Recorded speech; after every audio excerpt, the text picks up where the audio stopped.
ನಮಸ್ತೆ ಎಲ್ರಿಗೂ. Hello my dear students. Last ಕ್ಲಾಸಲ್ಲಿ ನಾವು 6th class science second chapter as per new syllabus ಪ್ರಕಾರ ಸಾರ್ಟಿಂಗ್ ಮೆಟೀರಿಯಲ್ಸ್ ಇಂಟು ಗ್ರೂಪ್ಸ್, ವಸ್ತುಗಳನ್ನು ಗುಂಪುಗಳನ್ನಾಗಿ ವಿಂಗಡಿಸುವುದು.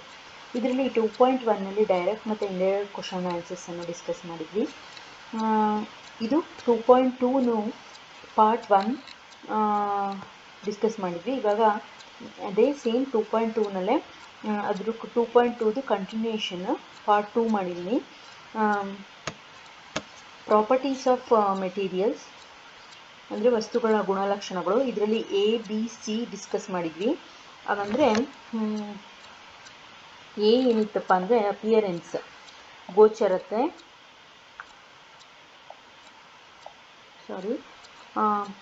ಏನಲ್ಲಿ ಗೋಚರತೆ ಅಪಿಯರೆನ್ಸ್, ಹಾರ್ಡ್ನೆಸ್ ಅಂದರೆ ಗಡಸುತನ, ಸಾಲ್ಯುಬಲ್ ಆ್ಯಂಡ್ ಇನ್ಸಾಲ್ಯುಬಲ್ ಕರಗುವ ಮತ್ತು ಕರಗದ ವಸ್ತುಗಳು. ಇಷ್ಟು 3 ಯೂನಿಟ್ ಬಗ್ಗೆ ಡಿಸ್ಕಸ್ ಮಾಡಿದ್ವಿ. ಇವತ್ತು ಆಪ್ಷನ್ ಇದು next D, objects float or sink ಅಂದರೆ ವಸ್ತುಗಳು ತೇಲುತ್ತಾ ಅಥವಾ ಮುಳುಗುತ್ತಾ. ಇದರಲ್ಲಿ ಕ್ವಶನ್ಸನ್ನು ತೆಗೆದಿದ್ದೀನಿ, ಕ್ವಶನ್ ಆ್ಯಂಡ್ ಆನ್ಸರ್ಸು, ಡೈರೆಕ್ಟ್ ಮತ್ತು ಇಂಡೈರೆಕ್ಟ್ ಕ್ವಶನ್ಸ್ ಅಂದರೆ ನೇರ ಮತ್ತು ಪರೋಕ್ಷ ಪ್ರಶ್ನೆಗಳು ಮತ್ತು ಉತ್ತರಗಳು. ಇದರಲ್ಲಿ ಫಸ್ಟ್ ಕ್ವಶನ್ ನೋಡಿ, give examples each of objects that float and those that sink in water. ಹಾಗಂದರೆ ಏನರ್ಥ? ತೇಲುವ ಮತ್ತು ಮುಳುಗುವ ವಸ್ತುಗಳಿಗೆ ಉದಾಹರಣೆಯನ್ನು ಕೊಡಿ ಅಂತ ಇದೆ. ಓಕೆನಾ? ವಸ್ತುಗಳು ತೇಲುತ್ತಾ ಅಥವಾ ಮುಳುಗುತ್ತಾ ಅನ್ನೋದಕ್ಕೆ ಮುಳುಗುವ ಪ್ರತಿಯೊಂದು ವಸ್ತುಗಳಿಗೆ ಉದಾಹರಣೆ ಕೊಡಿ ಅಂತ. ಹಾಗಾದರೆ first see the answer. Example for float ಹಾಗಂದರೆ ತೇಲುವ ವಸ್ತುಗೆ ಉದಾಹರಣೆ ಯಾವುದು? ವುಡ್ ಪೀಸ್ ಮರದ ತುಂಡು, ಕೊಕೊನಟ್ ಆಯಿಲ್ ಕೊಬ್ಬರಿ ಎಣ್ಣೆ, ಪ್ಲಾಸ್ಟಿಕ್ ಬಾಟಲ್, ಪೇಪರ್ ಮತ್ತು ಬಾಲ್, ಥರ್ಮಕೋಲ್, ಸ್ಪಾಂಜ್ ಎಕ್ಸೆಟ್ರಾ. ಇಲ್ಲಿ ನಾನು ಕೆಲವೊಂದನ್ನು ಮಾತ್ರ ನಿಮಗೆ ಮೆನ್ಷನ್ ಮಾಡಿದ್ದೀನಿ. ನೀರಿನಲ್ಲಿ ತೇಲುವ ವಸ್ತುಗಳು ಯಾವ್ಯಾವುದು ಅಂತ ನಿಮಗೆ ಇನ್ನೂ ಕೆಲವು ಗೊತ್ತಿದ್ರೆ ನೀವು ಮೆನ್ಷನ್ ಮಾಡಿ. ಅದೇ ಥರ ಎಕ್ಸಾಂಪಲ್ ಫಾರ್ ಫ್ಲೋಟ್, ಇಲ್ಲಿ ಎಕ್ಸಾಂಪಲ್ ಫಾರ್ ಸಿಂಕ್ ಅಂತ ಹಾಕಬೇಕು, ಮಿಸ್ಟೇಕ್ ಆಗಿದೆ. First one example for float ಅಂದರೆ ತೇಲುವ ವಸ್ತುಗಳಿಗೆ ಉದಾಹರಣೆ ಆಯಿತು. ಇಲ್ಲಿ ಎಕ್ಸಾಂಪಲ್ ಫಾರ್ ಸಿಂಕ್ ಅಂದರೆ ಮುಳುಗುವ ವಸ್ತುಗಳು. ಸಿಂಕ್ ಅಂದರೆ ಮುಳುಗುವುದು. ಮುಳುಗುವ ವಸ್ತುಗಳಿಗೆ ಉದಾಹರಣೆ ಯಾವುದು? ರಾಕ್ ಅಂದರೆ ಕಲ್ಲು, ಪೊಟ್ಯಾಟೊ ಆಲೂಗೆಡ್ಡೆ, ಮಾರ್ಬಲ್ ಯಾವುದಾದ್ರೂ ಅಮೃತಶಿಲೆ, ಮಾರ್ಬಲ್ ಅಂದರೆ ಸ್ಟೀಲ್ ಅಂದರೆ ಉಕ್ಕು, ಐರನ್ ಕಬ್ಬಿಣ ಮತ್ತು ಸ್ಯಾಂಡ್ ಮರಳು. ಇದಿಷ್ಟು ನೀರಿನಲ್ಲಿ ಮುಳುಗುವ ವಸ್ತುಗಳಿಗೆ ಉದಾಹರಣೆ. ಎಕ್ಸೆಟ್ರಾ ಅಂದರೆ ಇನ್ನೂ ಇತ್ಯಾದಿ. ನನಗೆ ತಿಳಿದಿರುವಂತಹ ಕೆಲವೊಂದು ಉದಾಹರಣೆಗಳನ್ನು ಇಲ್ಲಿ ಮೆನ್ಷನ್ ಮಾಡಿದ್ದೀನಿ. ನೀವು ನಿಮಗೆ ಇನ್ನೂ ಹೆಚ್ಚಾಗುತ್ತಿದ್ರೆ ಅದನ್ನು ಮೆನ್ಷನ್ ಮಾಡಿ. ಓಕೆನಾ? ಇದು ಫಸ್ಟ್ ಕ್ವಶನ್ ಆಯಿತು. C the second question. Why the objects float in water, give reason. ಹಾಗಂದ್ರೆ ಏನರ್ಥ? ವಸ್ತುಗಳು ನೀರಿನಲ್ಲಿ ಏಕೆ ತೇಲುತ್ತವೆ, ಉದಾಹರಣೆ ಕೊಡಿ. See the answer. Because when the water on the object is greater than weight force of the object, so the object's upward push of the water. ಹಾಗಂದ್ರೆ ಏನರ್ಥ? ವಸ್ತುಗಳು ಏನಕ್ಕೆ ನೀರಿನ ಮೇಲೆ ತೇಲುತ್ತೆ ಅಂದರೆ ಆ ವಸ್ತುವಿನ ಮೇಲೆ ನೀರಿನ ತೂಕಕ್ಕಿಂತ ವಸ್ತುವಿನ ತೂಕ ಹೆಚ್ಚಾಗಿರುತ್ತೆ ಮತ್ತು ಆ ವಸ್ತುಗಳು ನೀರನ್ನು ಮೇಲ್ಮುಖವಾಗಿ ತಳ್ತಾ ಇರುತ್ತೆ. ಅದಕ್ಕೋಸ್ಕರ ಏನು, ನೀರಿನ ಮೇಲೆ ವಸ್ತುಗಳು ತೇಲುತ್ತವೆ. ನೀರಿನ ಭಾರನೇ ಜಾಸ್ತಿ ಇರುತ್ತೆ, ಆ ವಸ್ತುವಿನ ಭಾರ ಏನು ಕಮ್ಮಿ ಇರುತ್ತೆ. ನೀವು ಯಾವುದಾದ್ರೂ ಆಬ್ಜೆಕ್ಟ್ ತೊಗೊಳ್ಳಿ, ಆ ವಸ್ತುವಿನ ಭಾರ ಏನೋ object is greater than the weight force of the object, so objects upwards push of the water. ಏಕೆಂದರೆ ವಸ್ತುವಿನ ಮೇಲಿನ ನೀರು ವಸ್ತುವಿನ ತೂಕಕ್ಕಿಂತ ಹೆಚ್ಚಾದಾಗ ವಸ್ತು ಏನಾಗುತ್ತೆ? ತೇಲುತ್ತೆ. ಈಗ ನೀವು ಕಲ್ಲು ಏನಕ್ಕೆ ಮುಳುಗುತ್ತೆ ಅಂದರೆ ಕಲ್ಲು ಭಾರ ಇರುತ್ತೆ ನೀರಿಗಿಂತ, ಅದಕ್ಕೆ ನೀರಿನಲ್ಲಿ ಮುಳುಗುತ್ತೆ. ಆದರೆ ಪೇಪರ್ ನೀರಿನಲ್ಲಿ ಏನಕ್ಕೆ ತೇಲುತ್ತೆ ಅಂದರೆ ಪೇಪರ್ ವೇಟ್ಲೆಸ್, ಭಾರ ಇರೋಲ್ಲ, ತೂಕ ಇರೋಲ್ಲ. ನೀರಿನ ತೂಕಕ್ಕಿಂತ ವಸ್ತುವಿನ ತೂಕ ಕಡಿಮೆ ಇದ್ದರೆ ಅದು ತೇಲುತ್ತೆ, ನೀರಿನ ತೂಕಕ್ಕಿಂತ ವಸ್ತುವಿನ ತೂಕ ಜಾಸ್ತಿ ಇದ್ದರೆ ಅದು ಮುಳುಗುತ್ತೆ. ಅದಷ್ಟೇ. ಓಕೆನಾ? See the third question. Why the some object can sink in water, give reason. Last ಕ್ವಶನಲ್ಲಿ ಏನಕ್ಕೆ ವಸ್ತುಗಳು ತೇಲುತ್ತೆ ಅಂತ ಕೇಳಿದ್ರು. ಇಲ್ಲಿ ಏನಕ್ಕೆ ವಸ್ತುಗಳು ಮುಳುಗುತ್ತೆ, ಕಾರಣ ಕೊಡಿ. ವಸ್ತುಗಳು ಮುಳುಗಲು ಕಾರಣವೇನು ಅಂತ ಕ್ವಶನ್ ಕೇಳಿದ್ದಾರೆ. C the answer. Because they are denser than water and the weight force of the object is greater than the upward push of the water. ಇದರಲ್ಲೂ ಅಷ್ಟೇ ವಸ್ತುವಿನ ತೂಕ ನೀರಿನ ತೂಕಕ್ಕಿಂತ ಜಾಸ್ತಿ ಇರುತ್ತೆ. ಅದಕ್ಕೋಸ್ಕರ ಏನು ನೀರಿನಲ್ಲಿ ವಸ್ತುಗಳು ಮುಳುಗುತ್ತವೆ. Because they are denser than the water ಅಂದರೆ ನೀರಿನ ತೂಕಕ್ಕಿಂತ ವಸ್ತುವಿನ ತೂಕ ಜಾಸ್ತಿ ಇರುತ್ತೆ. Greater, the weight force of the object is greater than the upward push of the water. ಆದ್ದರಿಂದ ಏನು ನೀರು ಮೇಲಕ್ಕೆ ಬರುತ್ತೆ, ವಸ್ತುಗಳು ಕೆಳಗಡೆ ಮುಳುಗುತ್ತೆ ಅಷ್ಟೇ. ಅಲ್ಲೇ ಇಲ್ಲಿ ಸಿಂಪಲ್ ನೀವು ಅರ್ಥ ಮಾಡ್ಕೋಬೇಕು. ಒಂದು ವಸ್ತು ತೇಲುತ್ತೆ ಅಂದರೆ ಆ ವಸ್ತು ನೀರಿಗಿಂತ ಕಡಿಮೆ ತೂಕ ಇರುತ್ತೆ.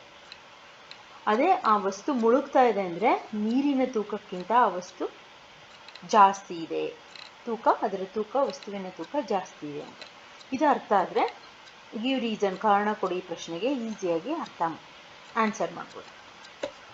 C the fourth question. Do you testing same materials to see if they float or sink in other liquids like oil and water?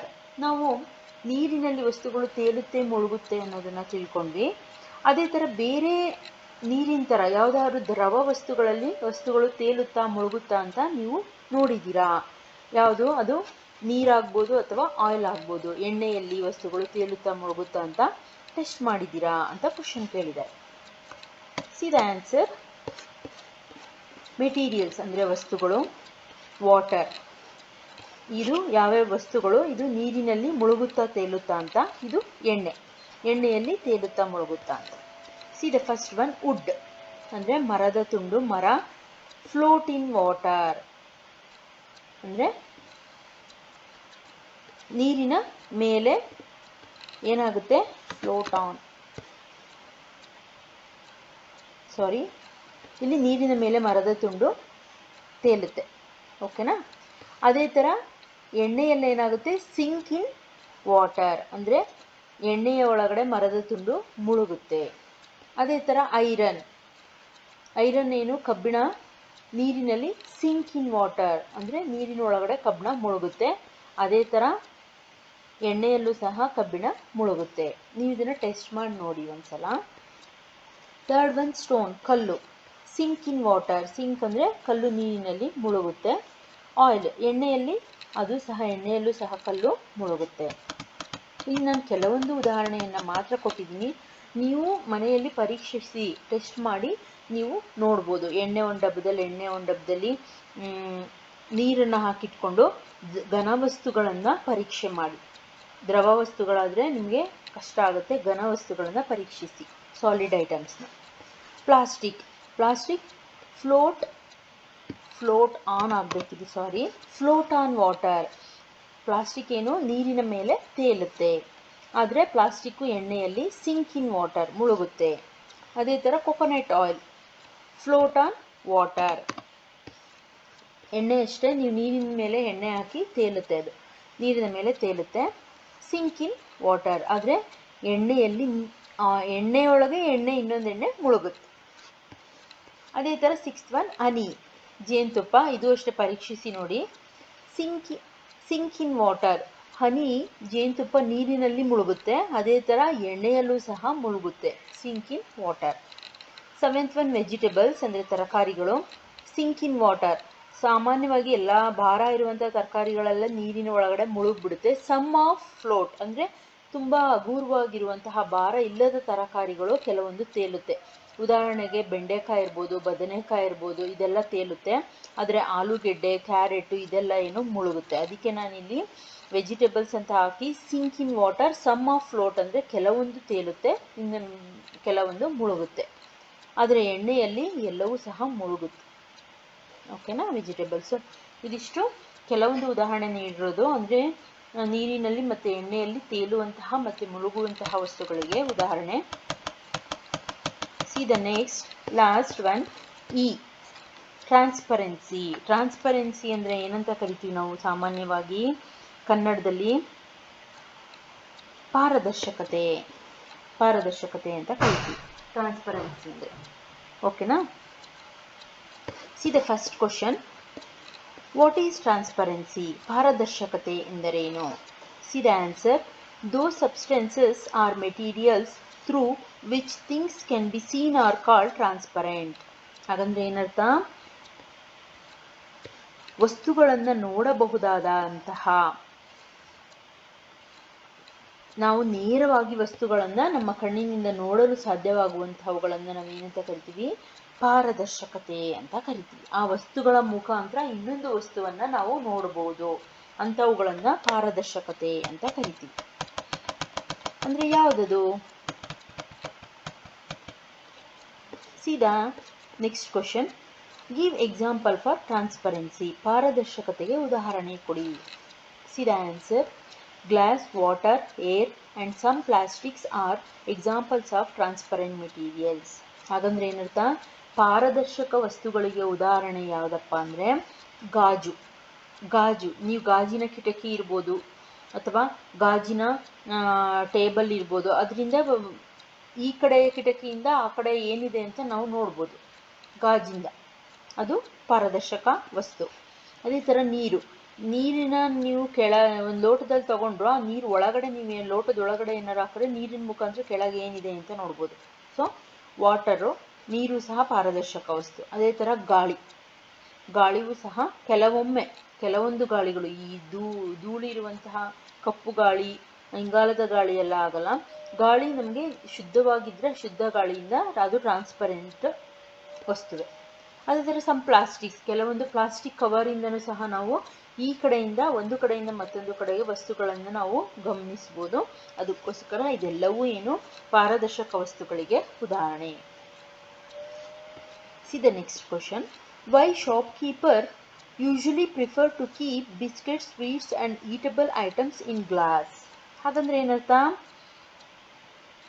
ಸಾಮಾನ್ಯವಾಗಿ ಅಂಗಡಿಯವನು ತಿನ್ನುವಂತಹ ವಸ್ತುಗಳು, ಅದು ಬಿಸ್ಕೆಟ್ಟು, ಸಿಹಿ ತಿನಿಸುಗಳು, ಇದೆಲ್ಲವನ್ನ ಗಾಜಿನ ಡಬ್ಬದಲ್ಲಿ ಇಡೋದಕ್ಕೆ ಸಾಮಾನ್ಯವಾಗಿ ಆದ್ಯತೆ ನೀಡ್ತಾರೆ. ಯಾಕೆ ಅಂತ question. C the answer. Because glass is A transparent containers can easily by items buyers so. ಹಾಗಂದ್ರೆ ಏನರ್ಥ? ಇಲ್ಲಿ ಗಾಜು ಅನ್ನೋದು ಒಂದು ಪಾರದರ್ಶಕ ವಸ್ತು. ಆದ್ರಿಂದ ಈ ಗಾಜಿನ ವಸ್ತುವಿನಿಂದ ಗ್ರಾಹಕರು ಸಹ ಈಸಿಯಾಗಿ ನೋಡೋದಕ್ಕೆ ಸಾಧ್ಯ ಆಗುತ್ತೆ ಮತ್ತು ಅದನ್ನು ತೆಗೆದುಕೊಳ್ಳೋದಕ್ಕೆ ಸಹಾಯ ಆಗುತ್ತೆ. ಆದ್ದರಿಂದ ಅಂಗಡಿಯವರು ಏನು ಮಾಡ್ತಾರೆ? ಸಾಮಾನ್ಯವಾಗಿ ಗಾಜಿನ ಡಬ್ಬಗಳಲ್ಲೇ, ಗಾಜಿನ ಬಾಟಲಿಗಳಲ್ಲೇ ಸಿಹಿ ತಿನಿಸುಗಳು ಇರ್ಬೋದು, ಬಿಸ್ಕೆಟು ಎಲ್ಲವನ್ನು ಸಹ ಕಾಣುವ ರೀತಿಯಲ್ಲಿ ಅದು ಇಡ್ತಾರೆ. ಅದು ಕಾಣೋದು ಯಾವುದರಲ್ಲಿ? ಗಾಜಿನ ವಸ್ತುವಿನಲ್ಲಿ. ಅದಕ್ಕೋಸ್ಕರ ಅದು ಪಾರದರ್ಶಕ ವಸ್ತು. ಅದಕ್ಕೋಸ್ಕರ ಗಾಜನ್ನೇ ಉಪಯೋಗಿಸ್ತಾರೆ. C the next question. Fourth one. What is OPEC? OPEC ಅಂದರೆ ಏನು? ಅಂದರೆ ಕನ್ನಡದಲ್ಲಿ ಒಪೇಕನ್ನು ಏನಂತ ಕರಿತೀವಿ ನಾವು? ಅಪಾರದರ್ಶಕ ಎಂದರೇನು? ಟ್ರಾನ್ಸ್ಪರೆಂಟ್ ಅಂದರೆ ಪಾರದರ್ಶಕ, ಒಪೇಕ್ ಅಂದರೆ ಅಪಾರದರ್ಶಕ. C the answer. ಅಪಾರದರ್ಶಕ ಎಂದರೇನು? On the other hand, there are some materials through which you are not able to see. These materials are called opaque. ಹಾಗಂದ್ರೆ ಏನರ್ಥ? ಇನ್ನೊಂದು ಕಡೆ ಕೆಲವೊಂದು ವಸ್ತುಗಳು ನೀವು ನೋಡಲು ಸಾಧ್ಯವಾಗೋದಿಲ್ಲ. ಆ ವಸ್ತುಗಳ ಮುಖಾಂತರ ಇನ್ನೊಂದು ವಸ್ತುವನ್ನು ನಾವು ನೋಡೋದಕ್ಕೆ ಸಾಧ್ಯವಾಗೋದಿಲ್ಲ. ಅಂತಹ ವಸ್ತುಗಳನ್ನು ನಾವು ಒಪೇಕ್ ಅಥವಾ ಅಪಾರದರ್ಶಕ ವಸ್ತುಗಳು ಅಂತ ಕರಿತೀವಿ. ಈಗ ಪ್ಲಾಸ್ಟಿಕ್ ಅಥವಾ ಗಾಜಿನಿಂದ ಇನ್ನೊಂದು ಪಕ್ಕದಲ್ಲಿ ಏನಿದೆ ಅಂತ ನಾವು ನೋಡ್ಬೋದು. ಆದರೆ ಕೆಲವೊಂದು ವಸ್ತುಗಳನ್ನು ಅಡ್ಡವಾಗಿ ನಮ್ಮ ಕಣ್ಣೆದುರಿಗೆ ಇಟ್ಕೊಂಡ್ರೆ ಅದರಿಂದ ನಾವು ಇನ್ನೊಂದು ಸೈಡಲ್ಲಿ ಏನಿದೆ ಅಂತ ನಾವು ನೋಡೋದಕ್ಕೆ ಸಾಧ್ಯ ಆಗೋದಿಲ್ಲ, ಅಡ್ಡವಾಗಿ ಅದನ್ನು ಇಟ್ಕೊಂಡ್ರೆ. ಅಂತಹ ವಸ್ತುಗಳನ್ನು ಅಪಾರದರ್ಶಕ ವಸ್ತುಗಳು ಅಂತ ಕರಿತೀವಿ. ಓಕೆನಾ? See the next question. Give example for OPEC materials. ಅಪಾರದರ್ಶಕ ವಸ್ತುಗಳಿಗೆ ಉದಾಹರಣೆ ಕೊಡಿ. See the answer. Wooden box ಅಂದರೆ ಮರದ ಡಬ್ಬ, cardboard, cotton material containers, metal containers, metals are some examples of opaque materials. ಹಾಗಂದ್ರೆ ಏನರ್ಥ, ಅಪಾರದರ್ಶಕ ವಸ್ತುಗಳಿಗೆ ಉದಾಹರಣೆ ಯಾವುದಪ್ಪ ಅಂದರೆ ಮರದ ಪೆಟ್ಟಿಗೆ, ರಟ್ಟು, ಹತ್ತಿ, ಲೋಹದ ಪಾತ್ರೆಗಳು ಮತ್ತು ಲೋಹದ ಯಾವುದೇ ವಸ್ತುಗಳು ಸಹ ಅಪಾರದರ್ಶಕ ವಸ್ತುವಿಗೆ ಉದಾಹರಣೆ. ಈಗ ರಟ್ಟಿನ ಡಬ್ಬವನ್ನು ಇಟ್ಕೊಂಡು ನಿಮ್ಮ ಕಣ್ಮುಂದೆ ಇಟ್ಕೊಂಡ್ರೆ ಆ ಪಕ್ಕದಲ್ಲಿ ಇನ್ನೊಂದು ಸೈಡಲ್ಲಿ ಏನಿದೆ ಅಂತ ನಮ್ಗೆ ಕಾಣಲ್ಲ, ಅಡ್ಡ ಆಗ್ಬಿಡ್ತದೆ. ಅದೇ ಥರ ಹತ್ತಿನೂ ಅಷ್ಟೇ, ಹತ್ತಿನ ನೀವು ಕಣ್ಣಿಗೆ ಅಥವಾ ನಿಮ್ಮ ಕೈ ಎದುರಿಗೆ ಇಟ್ಕೊಂಡ್ರೆ ಆ ಕಡೆಯಿಂದ ಏನು ಕಾಣಲ್ಲ ನಿಮಗೆ, ನಿಮ್ಮ ಕಣ್ಣಿಗೆ ಆ ಕಡೆ ವಸ್ತು ಏನಿದೆ ಅಂತ. ಅದೇ ಥರ ಲೋಹದ ಪಾತ್ರೆಗಳು ಸಹ ಅಪಾರದರ್ಶಕ. ಅದರೊಳಗೆ ನೀವು ಏನಾದರೂ ತಿಂಡಿಗಳನ್ನು ಹಾಕಿಟ್ಬಿಟ್ರೆ ಆ ಮುಚ್ಚುಳವನ್ನೇ ತೆಗೆದು ನೋಡಬೇಕು, ಹೊರಗಡೆಯಿಂದ ನಮಗೆ ಕಾಣೋದಿಲ್ಲ. ಈ ಗಾಜಿನ ಡಬ್ಬಗಳಲ್ಲಾದ್ರೇನು ಹೊರಗಡೆಯಿಂದನೇ ಕಾಣುತ್ತೆ, ಮುಚ್ಚುಳ ತೆಗೆದು ನೋಡೋ ಅವಶ್ಯಕತೆ ಇಲ್ಲ.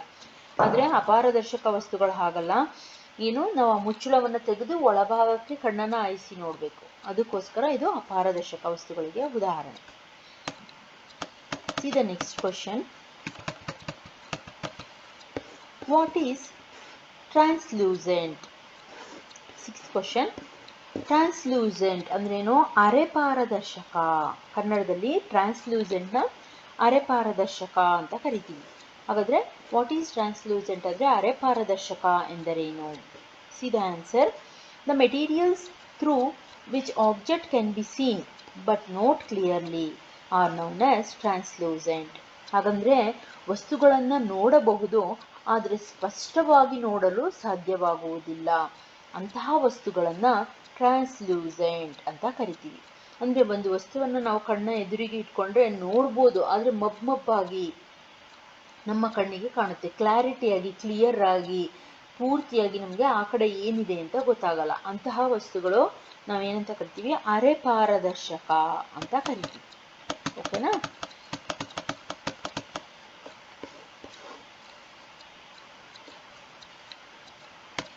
ಇದನ್ನ ನೆಕ್ಸ್ಟ್ ಡಿಸ್ಕಸ್ ಮಾಡೋಣ. ಇಲ್ಲಿ ಇನ್ನೊಂದು ಕ್ವಶನ್ ಇರಬೇಕಲ್ಲ, ಎಕ್ಸಾಂಪಲ್ಸ್.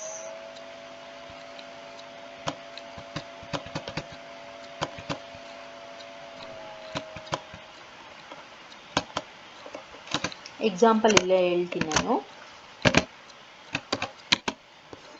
ಅದಕ್ಕೆ ಯಾವುದು ಎಕ್ಸಾಂಪಲ್ ಆಗುತ್ತೆ ಅಂತ. ಅರೆಪಾರದರ್ಶಕಕ್ಕೆ ಉದಾಹರಣೆ ಯಾವುದು ಅಂತ. ಅದಕ್ಕೆ ಆಯಿಲ್ ಪೇಪರ್, ಓಕೆನಾ, ಮತ್ತೆ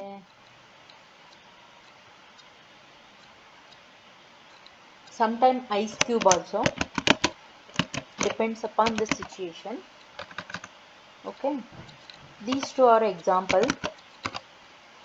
ಅರೆಪಾರದರ್ಶಕಕ್ಕೆ ಎಣ್ಣೆ ಆಗಿರುವಂತಹ ಒಂದು ಕಾಗದ, ಎಣ್ಣೆ ಆಗಿರುತ್ತೆ, ಆ ಕಾಗದಕ್ಕೆ ಎಣ್ಣೆಯನ್ನು ಹಾಕ್ಬಿಡಿ ಸ್ವಲ್ಪ.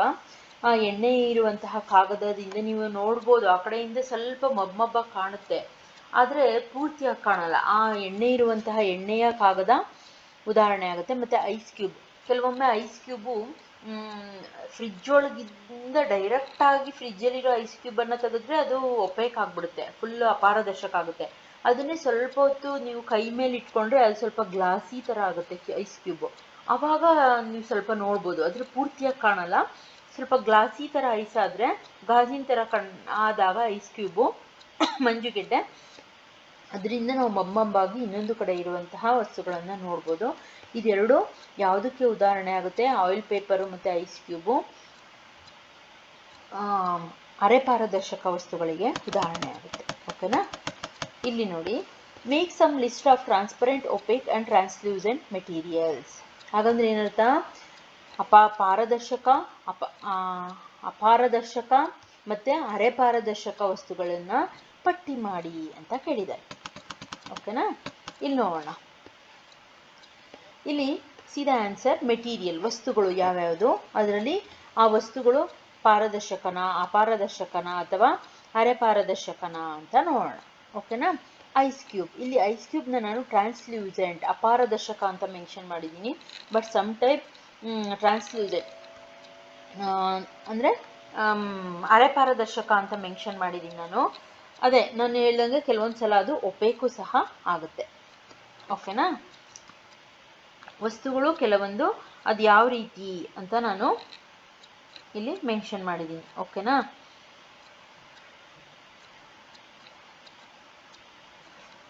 ನೆಕ್ಸ್ಟ್ ನೋಡಿ, ಗ್ಲಾಸ್ ಗಾಜು ಏನು ಟ್ರಾನ್ಸ್ಪರೆಂಟ್, ಇದು ಪಾರದರ್ಶಕ. ಅದೇ ಥರ ಪೇಪರ್ ಏನು ಒಪೇಕ್ ಅಂದರೆ ಅಪಾರದರ್ಶಕ. ಆದರೆ ಇಲ್ಲಿ ಒಂದು ನೆನ್ಪಿಟ್ಕೋಬೇಕು ನೀವು, ಪೇಪರ್ ಅಂದರೆ ಅಪಾರದರ್ಶಕ, ಆದರೆ ಆಯಿಲ್ ಪೇಪರ್ ಅಂತ ಇದ್ದರೆ ಅದು ಟ್ರಾನ್ಸ್ಲೂಸೆಂಟ್ ಅಂದರೆ ಅರೆ ಪಾರದರ್ಶಕ ಆಗುತ್ತೆ. ವಾಟರ್ ನೀರು ಟ್ರಾನ್ಸ್ಪರೆಂಟ್ ಅಂದರೆ ಪಾರದರ್ಶಕ. ವುಡ್ ಮರ ಒಪೇಕ್ ಅಂದರೆ ಅಪಾರದರ್ಶಕ. ಆಯಿಲ್ ಪೇಪರ್ ನೋಡಿ ಇಲ್ಲಿ ಮೆನ್ಷನ್ ಮಾಡಿದ್ದೀನಿ ನಾನು, ಎಣ್ಣೆ ಇರುವಂತಹ ಕಾಗದ, ಇದು ಟ್ರಾನ್ಸ್ಲೂಸೆಂಟ್ ಅಂದರೆ ಅರೆ ಪಾರದರ್ಶಕ. ಅದೇ ಥರ ಮೆಟಲ್ಸ್ ಯಾವುದೇ ಲೋಹಗಳಿರ್ಬೋದು, ಇದೆಲ್ಲ ಒಪೇಕ್ ಅಂದರೆ ಅಪಾರದರ್ಶಕ. ನಾನು ಇಲ್ಲಿ ಕೆಲವೊಂದು ವಸ್ತುಗಳನ್ನು ಪಟ್ಟಿ ಮಾಡಿ ಅದು ಪಾರದರ್ಶಕನ ಅಪಾರದರ್ಶಕನ ಅಥವಾ ಟ್ರಾನ್ಸ್ಲೂಸೆಂಟ್ ಅರೆ ಪಾರದರ್ಶಕನ ಅಂತ ನಾನು ಇಲ್ಲಿ ಪಟ್ಟಿ ಮಾಡಿದ್ದೀನಿ. ನೀವು ನಿಮ್ಮ ದಿನನಿತ್ಯ ಯಾವ್ಯಾವ ವಸ್ತುಗಳನ್ನು ಬಳಸ್ತೀರಾ ಅದನ್ನು ಗಮನಿಸಿ ಅದಕ್ಕೆ ನೀವು ಉದಾಹರಣೆಯನ್ನು ಅದು ಯಾವ್ಯಾವುದು ಅಂತ ಕಂಡುಹಿಡಿಯಿರಿ. ಓಕೆನಾ? Next see the next question. Write the difference between transparent, opaque and translucent. ಇಲ್ಲಿ ಈ ರೀತಿಯಲ್ಲೂ ಕ್ವಶನ್ ಕೇಳ್ಬೋದು. ಅಂದರೆ ಪಾರದರ್ಶಕ, ಅಪಾರದರ್ಶಕ ಮತ್ತು ಅರೆ ಪಾರದರ್ಶಕಗಳಿಗೆ ವ್ಯತ್ಯಾಸಗಳನ್ನು ತಿಳಿಸಿ, ಯಾವ್ಯಾವ ವ್ಯತ್ಯಾಸ ಇದೆ ಅಂತ ಕ್ವಶನ್ ಇದೆ.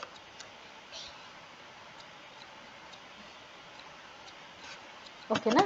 see the answer. ಟ್ರಾನ್ಸ್ಪರೆಂಟ್ ಅಂದರೆ ಪಾರದರ್ಶಕ, ಒಪೇಕ್ ಅಂದರೆ ಅಪಾರದರ್ಶಕ, ಟ್ರಾನ್ಸ್ಲೂಸೆಂಟ್ ಅಂದರೆ ಅರೆ ಪಾರದರ್ಶಕ. see the answer. ಏನು ವ್ಯತ್ಯಾಸ, ಮೂರರಿಂದಕ್ಕೂ ಏನು ವ್ಯತ್ಯಾಸ ಅಂತ. Those substances are materials through which things can be seen are called transparent. ಅಂದರೆ ಯಾವ ವಸ್ತುಗಳನ್ನು ನಾವು ಇನ್ನೊಂದು ವಸ್ತು ಆ ವಸ್ತುವಿನಿಂದ ಇನ್ನೊಂದು ವಸ್ತುವನ್ನು ನೋಡೋದಕ್ಕೆ can be seen are called, ವಸ್ತುಗಳನ್ನು ಇನ್ನೊಂದು ವಸ್ತುಗಳನ್ನು ನೋಡೋದಕ್ಕೆ ಯಾವ ವಸ್ತುವನ್ನು ಇನ್ನೊಂದು ವಸ್ತು ನೋಡೋದಕ್ಕೆ ಸಾಧ್ಯ ಆಗುತ್ತೋ ಅಂದರೆ ನಾವು ನೋಡಲು ಸಾಧ್ಯವಾಗುವಂತಹ ವಸ್ತುಗಳನ್ನು ನೋಡಬಹುದಾದಂತಹ ವಸ್ತುಗಳನ್ನು ನಾವೇನಂತ ಕರಿತೀವಿ, ಟ್ರಾನ್ಸ್ಪರೆಂಟ್ ಅಂತ ಕರಿತೀವಿ. ಓಕೆನಾ?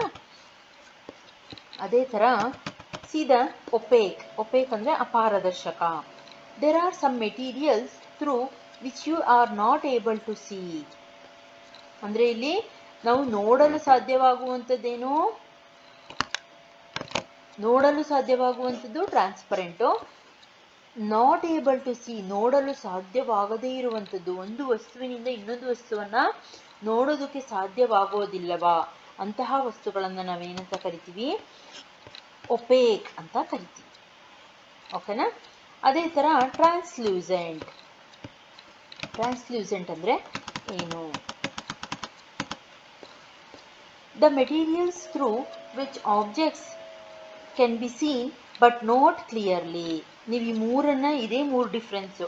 ಟ್ರಾನ್ಸ್ಪರೆಂಟ್ ಅಂದರೆ ನೋಡಬಹುದು, ಒಪೇಕ್ ಅಂದರೆ ನಾಟ್ ಏಬಲ್ ಟು ಸಿ ಅಂದರೆ ನೋಡಲು ಸಾಧ್ಯವಾಗದೇ ಇರುವಂಥದ್ದು, ಟ್ರಾನ್ಸ್ಲೂಸೆಂಟ್ ಅಂದರೆ ಸೀನ್ ಬಟ್ ನಾಟ್ ಕ್ಲಿಯರ್ಲಿ ನೋಡ್ಬೋದು ಆದರೆ ಕ್ಲಿಯರ್ ಆಗಿ ಸ್ಪಷ್ಟವಾಗಿ ನೋಡಲು ಸಾಧ್ಯವಾಗದೇ ಇರುವಂಥದ್ದು, ಅಂತಹ ವಸ್ತುಗಳನ್ನು ಟ್ರಾನ್ಸ್ಲೂಸೆಂಟ್ ಅಂತ ಕರಿತೀವಿ.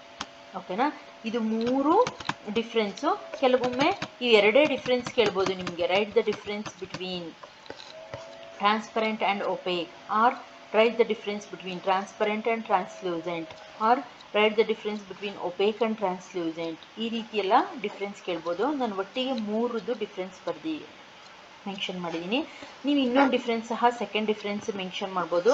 ಎಕ್ಸಾಂಪಲ್ಸ್ನ ಸೆಕೆಂಡ್ ಪಾಯಿಂಟ್ ಆಗಿ ಮಾಡ್ಬೋದು. First point definition, second point ಏನು ಎಕ್ಸಾಂಪಲ್ಸನ್ನು ಕೊಟ್ಟು ಡಿಫ್ರೆನ್ಸನ್ನು ನೀವು ಬರಿಬೋದು. ಓಕೆನಾ? ನಾನಿಲ್ಲಿ ಲೆಂತಿ ಆಗುತ್ತೆ ಅಂತ ಮೆನ್ಷನ್ ಮಾಡಿಲ್ಲ, ಬಟ್ ಸೆಕೆಂಡ್ ಪಾಯಿಂಟು ನೀವು ಎಕ್ಸಾಂಪಲ್ಸನ್ನು ಕೊಡಿ, ಆವಾಗ ಡಿಫ್ರೆನ್ಸು ಕ್ಲಿಯರ್ ಆಗುತ್ತೆ. ಓಕೆನಾ? ಇದಿಷ್ಟು 2.2ನಲ್ಲಿ ಇರುವಂತಹ ಕ್ವಶನ್ಸು. ಆಲ್ಮೋಸ್ಟ್ ಇದರಲ್ಲಿ ಇರೋದು ತುಂಬ ಚಿಕ್ಕ ಲೆಸನ್ ಇದು. ಇಲ್ಲಿಗೆ ಈ chapter question and answers close ಆಗುತ್ತೆ. ಆದರೆ ನೆಕ್ಸ್ಟ್ ವಿಡಿಯೋನಲ್ಲಿ ನಾನು ಇದೇ ಚಾಪ್ಟರ್ದು C CETಗೆ ಹೆಲ್ಪ್ ಆಗುವಂತಹ MCQ ಕ್ವಶನ್ಸನ್ನು ವಿಡಿಯೋ ಮಾಡ್ತೀನಿ. ಇದು ಈ ಕ್ವಶನ್ ಆ್ಯಂಡ್ ಆನ್ಸರ್ಸ್ದು ಇದೆ ಲಾಸ್ಟ್ ವಿಡಿಯೋ. ಓಕೆನಾ? ಇದಿಷ್ಟು ಅರ್ಥ ಆಗಿದೆ ಅಂದ್ಕೊಂಡಿದ್ದೀನಿ. ಏನಾದರೂ ಡೌಟ್ಸ್ ಇದ್ದರೆ ಕಮೆಂಟ್ ಸೆಕ್ಷನಲ್ಲಿ ತಿಳಿಸಿ. ಆದಷ್ಟು ಈ ವಿಡಿಯೋನ ಯಾರು ಸೈನ್ಸ್ ಕಷ್ಟ ಅಂತಿರ್ತಾರೆ ಆ್ಯಂಡ್ ದೆನ್ CETಗೆ ಪ್ರಿಪೇರ್ ಆಗ್ತಿರ್ತಾರೆ, ದೆನ್ ಕಾಂಪಿಟೇಟಿವ್ ಎಕ್ಸಾಮ್ಸ್ಗೆ ಪ್ರಿಪೇರ್ ಆಗ್ತಿರ್ತಾರೆ, ಮತ್ತು ಯಾರು ಇಂಗ್ಲೀಷಲ್ಲೇ ಅರ್ಥ ಮಾಡ್ಕೊಳ್ಳೋಕೆ ಸೈನ್ಸ್ ಕಷ್ಟ ಅಂತಾರೆ ಅವ್ರಿಗೆ ಇದು ನಾನು ಕನ್ನಡದಲ್ಲಿ ಎಕ್ಸ್ಪ್ಲೈನ್ ಮಾಡ್ತಾ ಇದ್ದೀನಿ. ಸೊ ಅವ್ರಿಗೆ ರೆಫರ್ ಮಾಡಿ ನಿಮ್ಮ ಫ್ರೆಂಡ್ಸ್ಗೆ. ದೆನ್ ಆದಷ್ಟು ವಿಡಿಯೋನ ಶೇರ್ ಮಾಡಿ. ಮತ್ತು ನನ್ನ ವಿಡಿಯೋನ ಯಾರು ಸಬ್ಸ್ಕ್ರೈಬ್ ಮಾಡ್ಕೊಳ್ದೆ ನೋಡ್ತಾ ಇದ್ದೀರಾ ಆದಷ್ಟು ವಿಡಿಯೋನ ಸಬ್ಸ್ಕ್ರೈಬ್ ಮಾಡ್ಕೊಂಡು ನೋಡಿ. ಮತ್ತು ಈ ವಿಡಿಯೋಗೆ ಒಂದು ಲೈಕ್ ಕೊಡಿ. ಓಕೆನಾ? Please like, share and subscribe my channel. Thank you my dear students. See you in next class.